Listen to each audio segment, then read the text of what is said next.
Imagine a nation on the brink of collapse, not because of a foreign enemy, not because of invading armies, but because of the fragile tensions within its own borders. Picture a government shaken to its core, a president prepared to take up arms against his own citizens, and a state determined to defy the authority of the federal law. This was America in 1832, a young country, still finding its identity, still testing the limits of its constitution. It was a time when words could ignite war, and pride could topple the delicate balance that held the nation together. This was a nullification crisis, the moment America almost tore itself apart. The story begins in South Carolina, a state fiercely proud of its traditions, its economy rooted in cotton, rice, and slavery, and its belief in the sovereignty of the state. South Carolina's leaders argued that the federal government had grown too powerful, that tariffs designed to protect northern industry were strangling southern trade. They claimed the Constitution gave them the right to nullify federal laws within their borders, to declare them void and unenforceable. To outsiders, this seemed extreme. To the people of South Carolina, it was a moral imperative.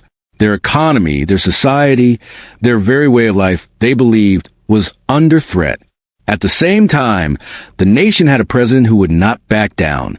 Andrew Jackson, a man of iron will and fiery temper, had fought wars, survived assassination attempts, and risen from humble beginnings to lead the most powerful office in the land. Jackson saw nullification as a direct threat to the Union, a dangerous precedent that could unravel the fragile fabric of a nation. To him, a state could not pick and choose which laws to obey. If South Carolina succeeded, every state might follow. The Union itself would become a voluntary alliance of states, held together only by sentiment rather than law. For Jackson, this was unacceptable. He vowed to defend the Constitution, even if it meant sending troops to enforce it. The crisis was fueled by economic realities, but it was also a battle of ideas. South Carolina's Vice President, John C. Calhoun, had been one of Jackson's closest allies. Now he became the intellectual champion of nullification, arguing that the states had the right to check federal power and protect their own interests. He believed that the Constitution was a compact between sovereign states, and that a state could legally resist a law it deemed unconstitutional. Calhoun's arguments were persuasive, elegant, and dangerous. They gave legitimacy to defiance and planted the seeds of disunion that would grow over the next 3 decades. Tension escalated quickly. In Charleston, militia units trained quietly, preparing for the possibility of confrontation.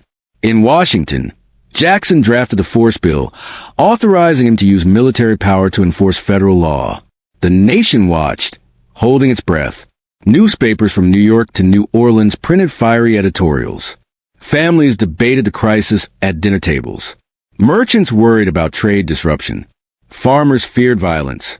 The question on everyone's mind was simple but terrifying. Could the Union survive if a state openly defied federal authority? The crisis reached its peak during the Jefferson Day dinner of 1830. Jackson stood to give a toast, declaring with unmatched fury, "Our Union must be preserved." Gasps filled the room. Calhoun, his former friend and vice president, stood in icy response.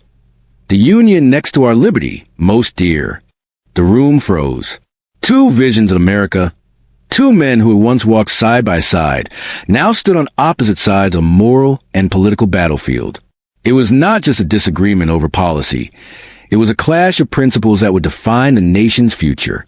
As the federal government prepared for possible military action, a third man entered the story. Henry Clay, known as the Great Compromiser. Clay understood the stakes better than most. A war between the state and the federal government could destroy the country. He worked tirelessly to craft a compromise, a gradual reduction of tariffs that would allow South Carolina to save face while upholding the authority of the federal government. Clay's diplomacy became the crucial lever that prevented bloodshed and preserved a fragile Union. The compromise worked. South Carolina repealed its nullification of the tariff. Jackson withdrew his threat of military enforcement. For the moment, the nation exhaled. But the crisis had left deep scars. The ideas Calhoun championed did not disappear. The fear, pride, and ideological divisions planted by the nullification crisis would linger, shaping debates about states' rights, federal power, and ultimately slavery for decades to come. Historians would later point to this moment as the first serious test of the Union, a warning of the civil conflict that awaited in 1861. Yet the nullification crisis was not merely political. It was deeply human. Behind the speeches and legislation were ordinary Americans grappling with uncertainty and fear. Farmers in South Carolina worried that war might sweep across their fields. Enslaved people, already trapped in a system of brutal oppression, sensed danger in the rising militias and rhetoric. Northern merchants feared economic collapse if Southern ports were closed. The crisis reminded everyone that politics has consequences far beyond the halls of government, that decisions made by a few men in power can ripple across the lives of millions. The story of the nullification crisis is also a story about leadership and character. Jackson's unyielding defense of the Union, Calhoun's steadfast advocacy for states' rights, and Clay's tireless pursuit of compromise reveal how personal ambition, ideology, and courage can converge at a moment of national peril. These men were flawed, driven, and human, yet their choices shaped the fate of a nation. Without Jackson's resolve, the Union might have fractured. Without Clay's diplomacy, the crisis might have erupted into violence. Without Calhoun's vision, the South's grievances might never have coalesced into the ideas that would later justify secession. And it is this combination, the personal, the political, and the philosophical, that makes the nullification crisis so compelling. It is a story not just of law and policy, but of identity, pride, and the fragile bonds that hold a nation together. It is a story about what happens when disagreements escalate, when fear becomes courage, when principle clashes with power, and when the question of who decides becomes a question of survival. As America moved forward, expanding westward and confronting new challenges, the legacy of the nullification crisis remained. It shaped the debates over slavery, state sovereignty, and federal authority.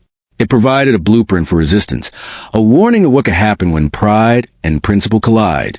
It reminded the nation in no uncertain terms that the American experiment was fragile, that democracy is not inevitable, and that unity requires constant vigilance, courage, and compromise. And so the story of the nullification crisis is not merely a historical footnote. It is a living lesson.